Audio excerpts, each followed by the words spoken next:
আসসালামু আলাইকুম প্রিয় জনগণ, কি অবস্থা সবার? আজকে রান্না করব পাট শাক দিয়ে চিংড়ি শুটকির ঝোল। আর এখন যেহেতু পাট শাকের সিজন, ভাবলাম চিংড়ি শুটকি দিয়ে এইভাবে পাট শাকের ঝোলটা রান্না করি।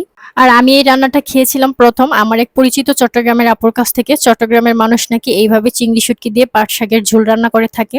আর জীবনের প্রথমবার এইভাবে পাট শাক রান্না খেয়ে এই রান্নার ফ্যান হয়ে গেলাম।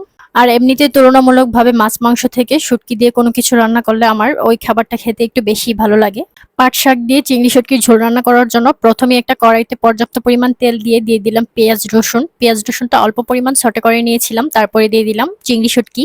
চিংড়ি শুটকিটা নেড়ে ছেড়ে কিছুক্ষণ ভেজে নিব। লাল লাল করার পর দিয়ে দিলাম অল্প পরিমাণ হলুদ, মরিচ এবং ধনিয়ার গুঁড়া। যেহেতু শাক রান্না করব সেই ক্ষেত্রে গুঁড়া মশলার পরিমাণটা খুবই অল্প অল্প করে দিয়ে দিলাম। সবগুলো মশলা ভালোভাবে কষিয়ে যাওয়ার পরে দিয়ে দিলাম আলু।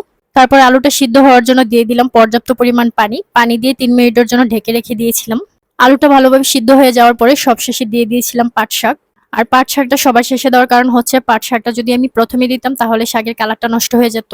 আর শাক বা সবজি রান্নার ক্ষেত্রে শাক বা সবজির কালারটা যদি একটু সবুজ সবুজ থাকে, দেখতে যেমন ভালো লাগে খেতেও তেমন ভালো লাগে।